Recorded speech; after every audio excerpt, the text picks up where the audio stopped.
제목을 같이 한번 읽어보겠습니다. 제목 시작. 절망과 소망의 주소지는 같다. 절망과 소망의 주소지는 같다.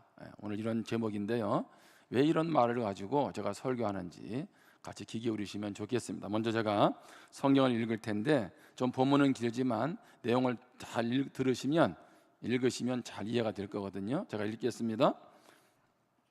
하루는 욥의 자녀들이 그 맏아들의 집에서 음식을 먹으며 포도주를 마실 때에 사환이 욥에게 와서 아뢰되, 소는 밭을 갈고 나귀는 그 곁에서 풀을 먹는데 스바 사람이 갑자기 이르러 그것들을 빼앗고 칼로 종들을 죽였나이다.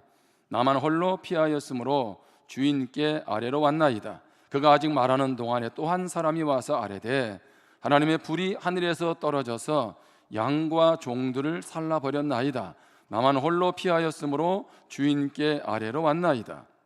그가 아직 말하는 동안에 또 한 사람이 와서 아뢰되, 갈대아 사람이 새 무리를 지어 갑자기 낙타에게 달려들어 그것을 빼앗으며 칼로 종들을 죽였나이다. 나만 홀로 피하였으므로 주인께 아래로 왔나이다.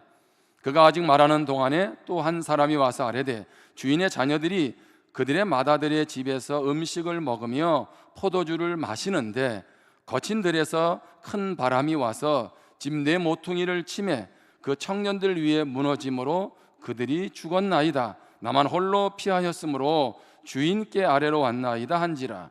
욥이 일어나 겉옷을 찢고 머리털을 밀고 땅에 엎드려 예배하며 이르되, 내가 모태에서 알몸으로 나와 싸운즉 또한 알몸으로 그리로 돌아가올지라. 주시니도 여호와시요 거두시니도 여호와시오니 여호와의 이름이 찬송을 받으실지니이다 하고, 이 모든 일에 욥이 범죄하지 아니하고 하나님을 향하여 원망하지 아니하니라. 아멘. 정현종 님이 방문객이란 시를 지었죠. 그 시에는 사람이 온다는 것은 어마어마한 일이다, 이렇게 시가 시작을 합니다. 사람이 온다는 것, 오늘 부산교회에 다양한 분들이 온다는 것은 어마어마한 일이라는 거예요. 왜냐하면 그 사람은 그 사람만 오는 것이 아니라 그 사람의 과거, 그 사람의 현재, 미래가 오기 때문이라는 거죠. 그래서 우리가 사람이 사람을 만난다는 것은 얼마나 큰 축복인지 모릅니다. 제가 오늘 이 시간 설교를 준비하면서 많은 생각을 하지 않았겠습니까? 어떤 설교를 할까? 최종적으로 제가 생각한 설교는 뭐였냐면 요한복음 3장이었어요. 니고데모가 예수님께 찾아오는 그런 설교였어요. 그런데 여러분도 알다시피 제가 지난 주일에 몰랐어요, 그런 일이 있었는지.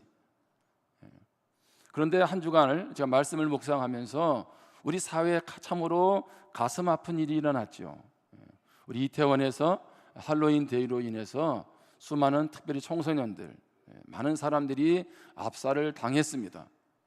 그래서 한 주간 온 나라는 근조를 달고 리본을 달면서 애도하는 그런 기간을 가졌죠. 뭔가 웃으면 안 될 것 같아요. 그리고 뭔가 나도 모르게 우울하고 침울한, 우리는 이러한 아픔을 이미 세월호 참사 이후로 겪어왔습니다. 뭔가 사회 전체가 셧다운되는 그런 상황들을 우리가 경험해 왔죠. 그러면서 이 참사를 겪으면서 저도 어떻게 우리 사회에 이런 일이 일어날 수 있을까?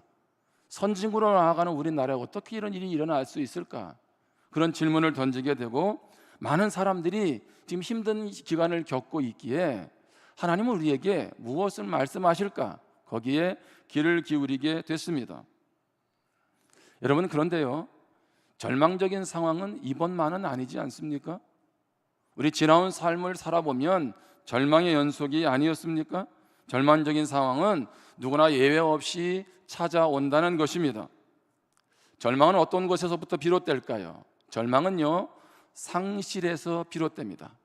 상실감, 돈이나 가족, 친구, 명예, 건강, 내가 가졌다라고 생각하는 것들, 내가 이것이 있으면 행복하다라고 생각했던 것들이 다 사라질 때, 상실될 때 절망이 찾아옵니다. 그래서 어느 해이론자는 이렇게 말을 했습니다. 아무것도 사랑하지 말라. 당신이 가장 사랑하는 것이 당신을 가장 고통스럽게 할 것이다. 여러분, 그런데 우리가 어떻게 사랑하지 않고 살아갈 수 있을까요? 그렇게 보면 누구에게나 예외 없이 절망은 찾아옵니다. 여러분, 절망을 더욱 절망스럽게 만드는 것이 있습니다. 절망 자체도 지금 힘들어 죽겠는데, 삶이 너무 힘들어 죽겠는데 더 고통스럽게 하는 게 있대요. 그 두 가지가 있는데, 하나는 뭐냐면 이유입니다. 이유. 사람들은 큰 어려움이 생기면 무엇을 찾습니까? 원인과 이유를 찾습니다. 자, 원인이 해결되면 내 절망의 문제가 해결된다고 생각합니다. 자, 극단적인 예를 하나 들어드리겠습니다. 사랑하는 내 가족이 교통사고로 죽게 되었습니다. 범인을 찾았습니다. 원인이 해결됐잖아요. 이유가 해결됐잖아요. 그런데 떠나간 가족이 다시 돌아올 수 있나요? 그럴 수 없습니다. 이유는 절망을 해결해 주지 않습니다. 내가 찾는 이유는 또 다른 괴로움을 가져다 줄 뿐입니다. 절망을 더 절망스럽게 만드는 것은 무엇일까요? 그것은 바로 위로입니다. 우리는 힘들고 어려운 사람에게 위로하지요. 근데 누군가 이렇게 말을 합니다. 실패는 성공의 어머니다. 그러니 잘 이겨내라는 거죠. 자, 너 너무 절망스럽고 힘들어? 이 절망을 통해서 너는 성장할 수 있을 거야. 자, 뒤돌아보니까 아무것도 아니야. 이렇게 말을 합니다. 그런데요, 이러한 말처럼 무심한 말, 잔인한 말이 어디 있을까요? 위로해주는 사람들이 잘못되었다는 것이 아닙니다. 그것만으로는 해결되지 않는다는 것입니다. 그 위로는 잠깐 힘을 줄지는 모르지만, 그래서 잠깐 아픔을 잊게 할지는 모르지만, 그 위로가 내 절망을 궁극적으로 해결해 주지는 못한다는 것입니다. 오늘 읽은 성경에는 우리 스스로가 물어보아도요, 이보다 절망적인 인생이 있을까? 그러한 한 남자가 등장합니다.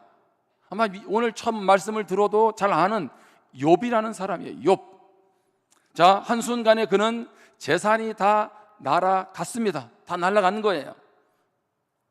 자, 소가 밭을 갈고 나귀가 그 곁에서 풀을 뜯고 있었습니다. 욥기 1장 15절입니다. 스바 사람이 갑자기 이르러 그것들을 빼앗고 칼로 종들을 죽였나이다. 나만 홀로 피하였으므로 주인께 아뢰러 왔나이다. 자, 스바 사람이요, 욥이 있는 소, 나귀들을 어떻게 했나요? 다 빼앗아가고 종들을 죽였다는 거예요. 이것으로 끝난 줄 알았는데 이 말이 끝나자마자, 끝나기도 전에 또한 종이 와서 이야기합니다. 하늘에서 불이 떨어져 가지고 양도 그리고 종들도 살라버렸다는 겁니다.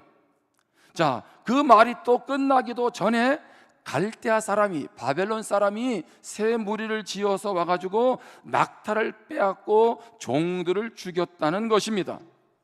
지금과 달리 이 당시에는 농경 사회입니다. 유목 사회입니다. 양이라고 하는 것, 소라고 하는 것, 낙이라고 하는 것은요, 절대적인 거죠. 살아가는 데 있어서.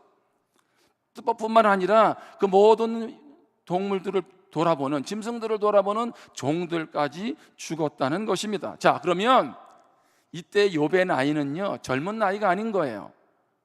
그런데 다시 일어나기 쉽지 않은, 그가 가지고 있는 모든 전 재산을 한순간에 다 날려버린 것입니다. 여러분, 지금 이 시대는 어떤 시대일까요?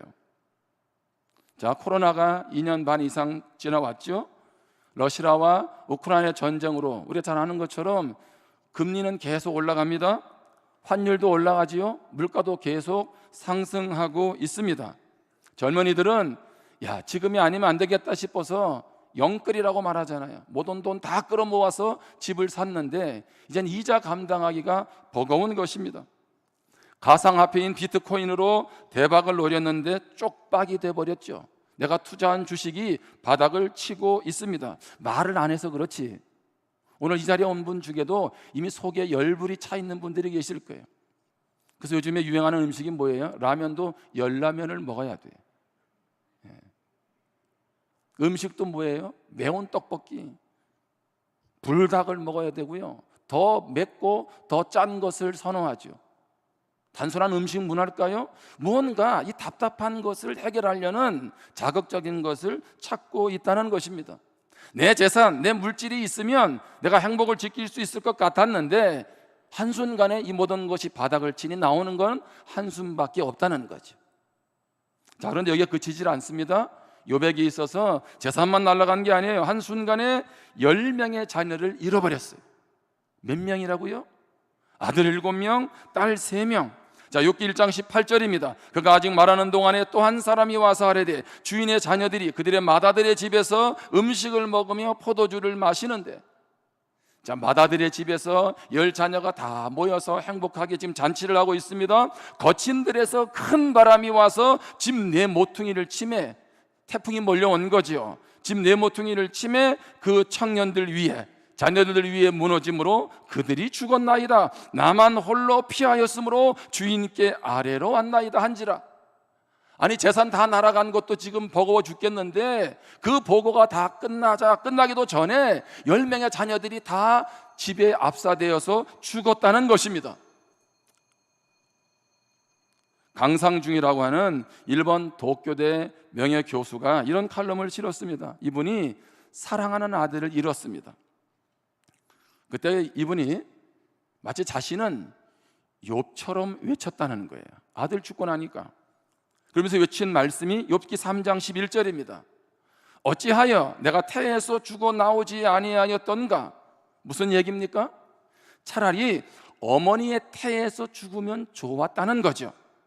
어찌하여 내 어머니가 해산할 때에 내가 숨지지 아니하였던가?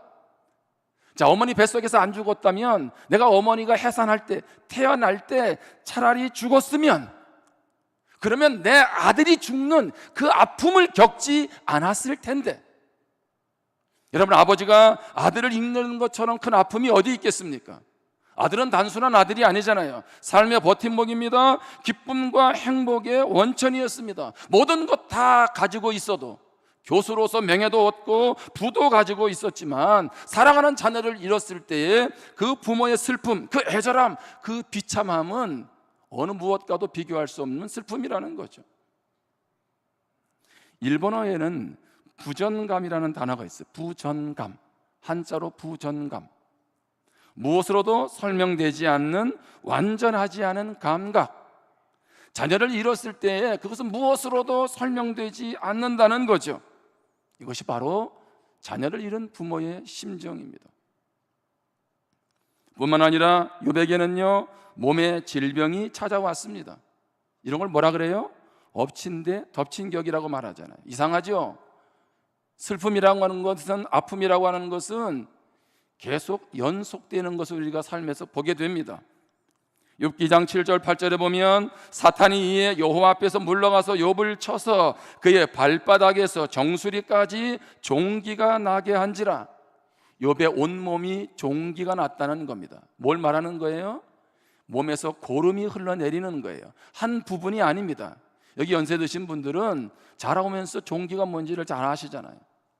자, 어떻게 합니까? 8절에 욥이 제 가운데 앉아서 질그릇 조각을 가져다가 몸을 긁고 있더니,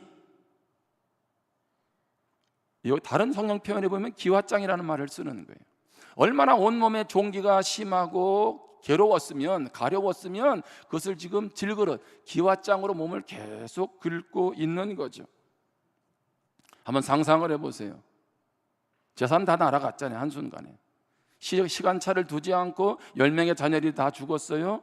어떻게 해요? 시간차를 두지 않고 몸에 이런 질병이 찾아왔습니다. 그런데요, 네 번째로 사랑하는 사람들이 악담을 합니다. 누가?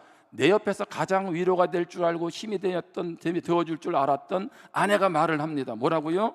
욥기 2장 9절에 그의 아내가 그에게 이르되 당신이 그래도 자기의 온전함을 굳게 지키느냐? 하나님을 욕하고 죽으라. 결정적인 카운트 펀치를 날리는 거야. 네가 그렇게 하나님 잘 믿었다고 하는데, 여러분, 이런 상황에서 부인인들 뭐 제대로 아름다운 말을 쓰겠어요? 그냥 하나님 욕하고 세상 말로 뒤져. 지금 이런 얘기죠. 가슴에 비수를 꽂는 거죠. 인생이 꼬여도 이렇게 꼬일 수 있을까요? 자, 재산이 날아갑니다. 자녀가 다 죽습니다. 몸에 질병이 찾아옵니다. 모든 관계가 아픔만 돌아오고 있습니다. 오늘 이 자리에도 그런 분 안 계시나요? 어떤 분은 죄 문제로 인해서 절망을 느끼는 분도 있을 수 있고요, 또 어떤 분은 중독으로 인해서 절망을 느낄 수도 있습니다. 그런데 더 안타까운 건 뭐예요? 오늘 성경에 이 욥이라고 하는 사람이, 모든 것 다 잃어버린 욥이라고 하는 사람이 예수님을 잘 믿는 사람이라는 거예요. 아니, 예수 믿으면 더 모든 것들이 잘 될 줄 알았는데 잘 되는 건 하나도 없고요. 그래서 어떻게 해요? 모든 고난이란 고난은 다 찾아온 거죠. 자, 이때 사람들은 뭐라고 말합니까? 예수 믿어서 잘 된 게 뭐냐는 거예요. 지지리도 복이 없는 것을 보니 예수 믿어도 소용이 없다, 이렇게 말하고 있는 거죠. 사람들은 비아냥거리며 조소합니다. 여러분, 이런 상황이 되면 제정신으로 살아갈 수 없습니다. 그래서 이후에 욥은 자살했더라. 왜요? 너무 견디기 힘들어서. 성경이 그렇게 끝나지를 않는다는 거예요. 여러분, 이 정도 되면 여러분, 제정신으로 살 수 있는 사람이 누가 있겠어요? 욥인들. 그래서 어떻게 합니까? 도리어 하나님 저주하면서 인생을 마침표를 찍을 수 있지 않았겠습니까? 20세기에 미국 문학을 대표하는 소설가 존 스타인백이 이렇게 말을 합니다. 인간은 영원히 슬프면 병균에 의해 죽는 것보다 훨씬 더 빨리 죽게 된다. 병균에 의해서 죽는 것보다 마음이 무엇하면, 슬프면, 마음이 힘들면 더 빨리 죽는다는 것입니다. 놀라운 것은요, 욥은 이러한 절망 가운데 자살하지 않았습니다. 정신과 약을 달고 살지도 않았습니다.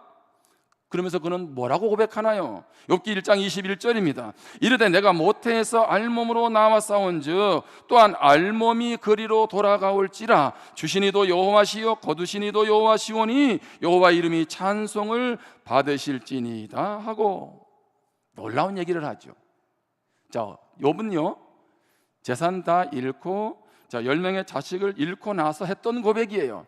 나는 태어날 때부터 원래 빈몸으로 왔다는 거예요. 죽을 때도 빈몸으로 간다는 거죠. 그러면서 주신 분도 하나님, 가져가신 분도 하나님이시다, 이렇게 고백하는 거죠. 제가 이것까지는 알겠어요. 그런데 뭐라 그래요? 여호와의 이름이 찬송을 받으실지니라. 여러분, 이게 이해가 되세요?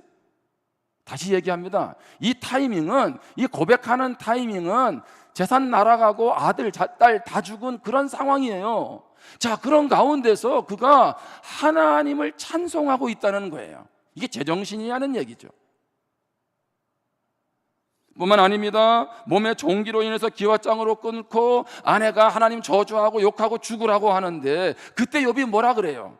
욥기 2장 10절에 보면 그가 이르되 그대의 말이 한 어리석은 여자의 말 같도다. 우리가 하나님께 복을 받았은즉 화도 받지 아니하겠느냐 하고 이 모든 일에 욥이 입술로 범죄하지 아니하니라. 그래, 네 말이 맞아. 그래, 하나님 믿었는데 결국 이것밖에 안 됐어. 그런데 도리어 아내 보고 뭐라 그래요? 저주하고 하나님 저주하고 죽으라고 하니까 너는 어리석은 말을 하고 있다, 이렇게 말하고 있죠. 우리가 하나님께 복을 받았으면 또 화도 당하는 것 아니겠어? 살다 보면 좋은 일도 있고 또 안 좋은 일도 있을 수 있잖아. 그러면서 어떻게 해요? 하나님 앞에 입술로 원망하지 않았다는 것입니다. 여러분, 어떻게 욥은 이러한 절망적인 상황에서 주저앉거나 인생을 포기하지 않을 수 있었을까요? 이게 저의 질문의 포인트였습니다. 지금까지 이 말씀을 저도 목사니까 많이 읽어보지 않았겠습니까? 그래서 내 안에 그런 질문을 던졌어요. 이런 상황이 나에게 닥쳐 있다면 나는 어떨까? 나는 어떨까? 그러면서 하나 깨달은 것이 있었습니다. 이 깨달음이 여러분에게도 동일한 깨달음이 되기를 원하는데요, 재산이 다 날아간다고 절망하는 것은 아니에요. 자, 자녀가 다 세상을 떠났다고, 자녀를 다 잃었다고 절망하는 것은 아닙니다. 아내가 악담을 하고 아내가 등을 돌리고 떠나간다고 해서 절망하는 것 아닙니다. 내 몸이 만신창이가 되었다고 절망하는 것 아닙니다. 다시 말합니다.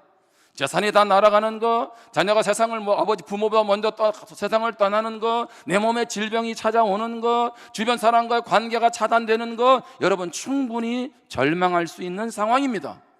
그럼에도 불구하고 이것이 우리를 진정으로 절망하게 하지 않는 것은, 제가 깨닫는 것은 무엇입니까? 사람들은 하나님을 모르기 때문에 절망하는 것입니다. 오늘 성경은 지금 그걸 보여주고 있는 거예요. 이쯤 되면 욥도 절망하고 자살하든지 모든 인생을 포기할 수밖에 없는 그런 상황이었는데, 우리 같으면 그럴 수밖에 없잖아요. 그런데 그가 어떻게 이런 절망의 상황에서 소망을 가질 수 있었을까요? 그에게 소망은 그 무엇이 아니었다는 겁니다. 하나님이 주시는 것이 아니었다는 거예요. 그게 소중하지 않다는 얘기가 아니에요. 그것 잃었다고 고통이 없다는 말이 아닙니다. 나에게 진정한 소망은 바로 하나님이라는 거죠. 내가 아무리 넘어지고 도저히 일어날 수 없는 낙심과 절망의 상황이라 할지라도 나는 하나님을 통해서 일어날 수 있다는 겁니다.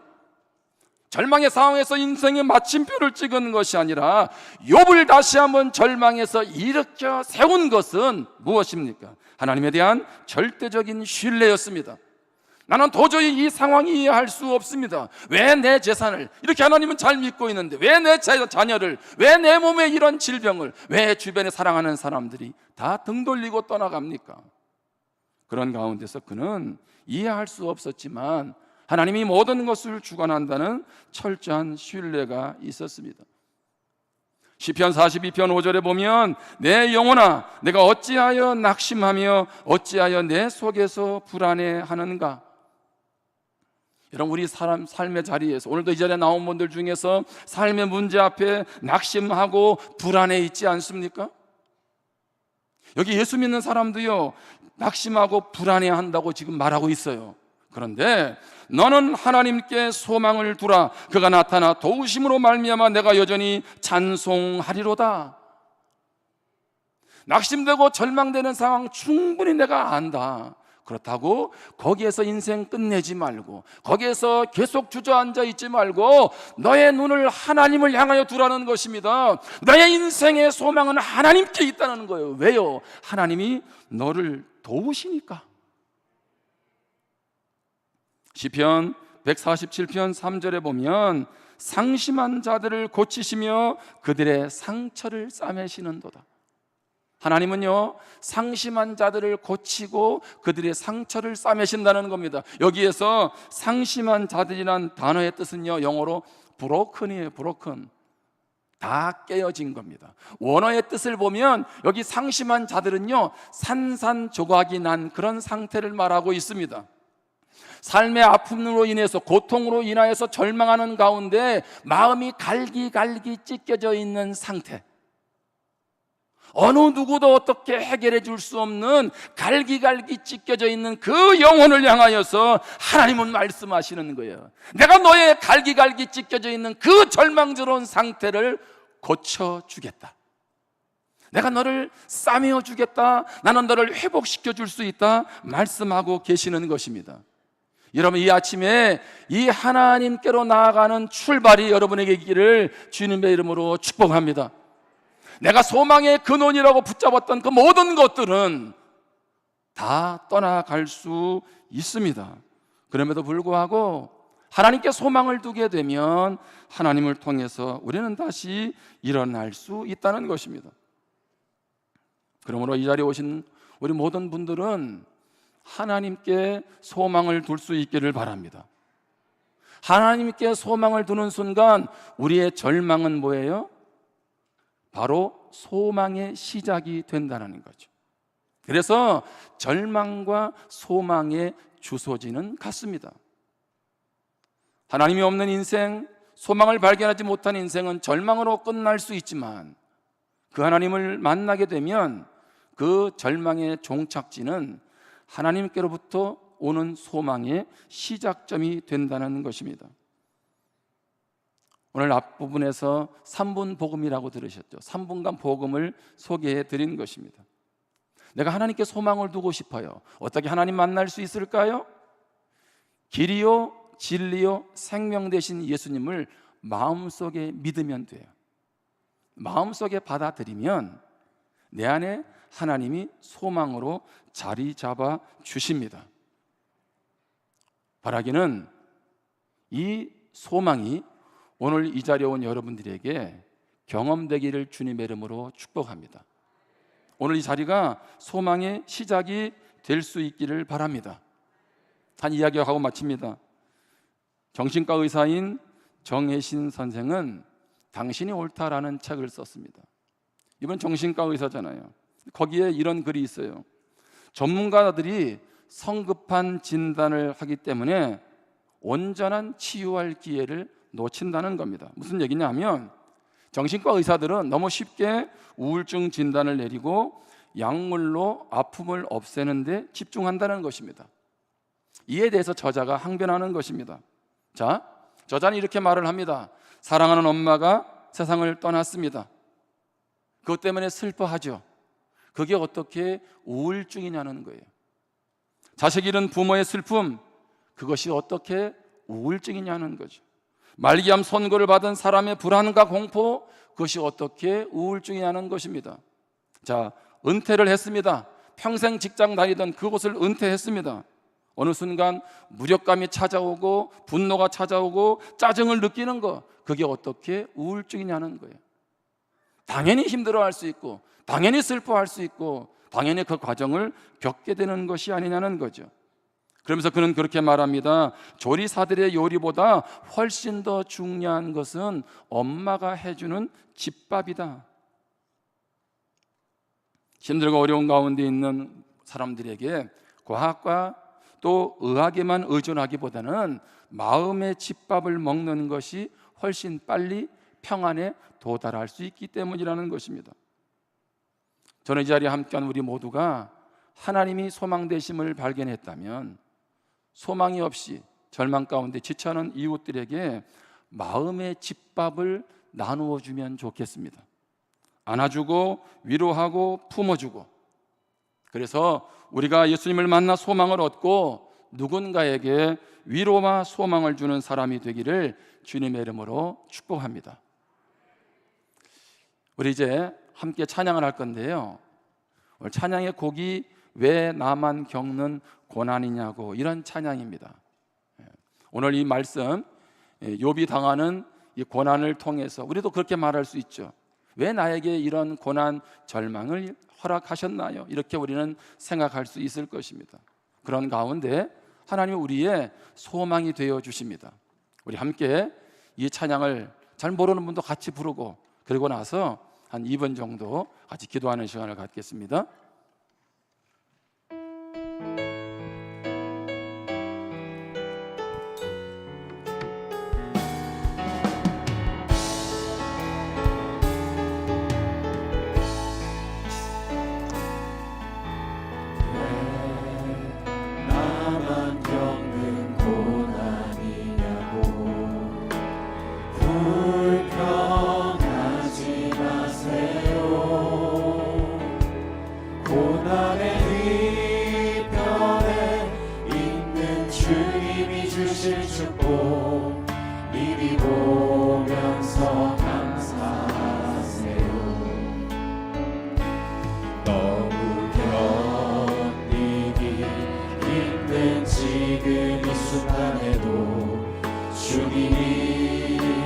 일하고 계시잖아요. 남들은 지쳐 앉아 있을지라도 당신만은 일어서 힘을 내세요. 힘을 내세요. 힘을 내세요. 힘을 내세요. 주님이 손잡고 계시잖아요. 주님이 손잡고 계시잖아요. 아멘. 주님이 나와 함께함을 믿는다면 어떤 영향도 이길 수 있잖아요. 왜 이런 슬픔 찾아왔는지 원망하지 마세요. 당신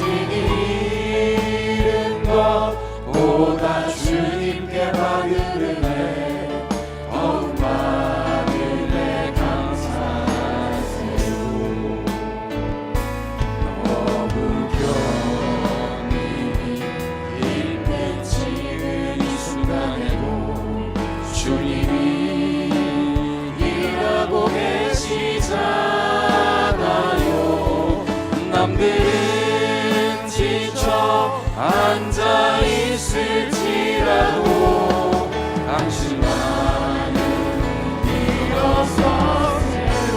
힘을 내세요.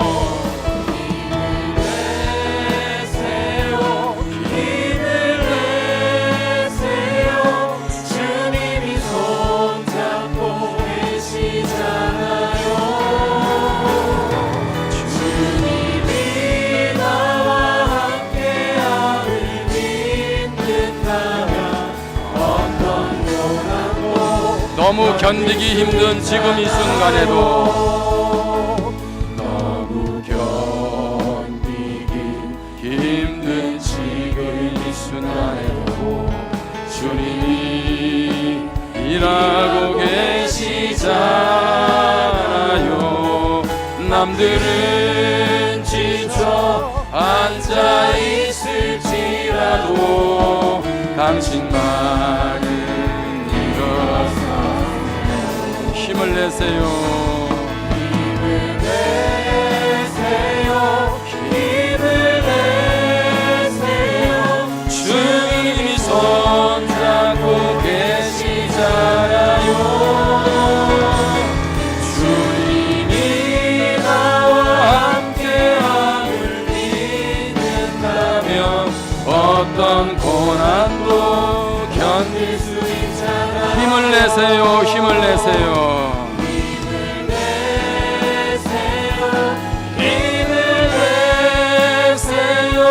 주님이 손잡고 계시잖아요. 주님이 나와 함께함을 믿는다면 어떤 고난도 견딜 수 있잖아요. 우리 한번 다 같이 잠깐 눈을 감아 볼까요? 여러분이 기도할 때 우리 찬양팀은 이 찬양을 계속 할 것입니다. 여러분, 겉으로는 웃고 있지만 속으로는 울고 있는 사람들 많이 있습니다. 그냥 하루하루 살아가는 것이 쉬운 것 같지만 얼마나 많은 무거운 짐을 남모르는 소가리를 하며 살아가는지 모릅니다. 성경에 욥이라는 사람의 그 고통이 욥의만의 문제가 아니라 나의 문제이고 나의 아픔입니다. 그래서 너무 견디기 힘들어서 포기하고 싶습니다. 세상의 종지부를 찍고 싶습니다. 잊고 싶어서 때로는 술에 빠지기도 하고 또 다른 중독에 빠지기도 하고 절망 가운데 살아갑니다. 자, 그렇게 해도 누가 뭘하지 않을 욥도 그런 상황에서 좌절하지 않고 그는 다시 일어날 수 있었습니다. 그것은 바로 하나님이 그의 유일한 소망이었기 때문입니다. 오늘 소망 되신 하나님을 만날 수 있기를 바랍니다. 그리고 그 소망 되신 하나님께로 나아갈 수 있기를 바랍니다. 그분은 갈기갈기 찢긴 우리의 마음들을 치료하시고 우리를 새롭게 하실 수 있는 하나님이십니다. 오늘 이 하나님을 내가 만나기를 원합니다. 마음속에 모셔드리기를 원합니다. 우리 본인의 목소리가 조금 본인의 귀에 들릴 정도로 한 2분 정도 우리 같이 한번 결단하면서 기도하겠습니다.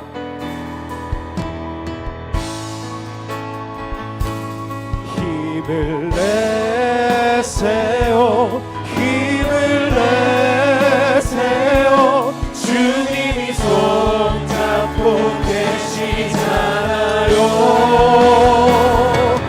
주님이 나와 함께함을 믿는다면 어떤 고난도 견딜 수 있잖아요.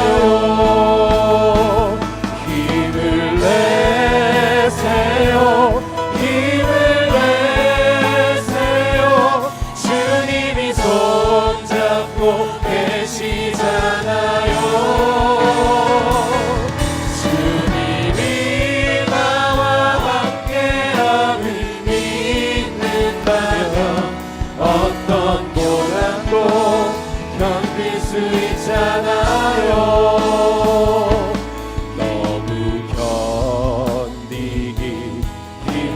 지금 이 순간에도 주님이 일하고 계시잖아요. 남들은 지쳐 앉아 있을지라도 당신만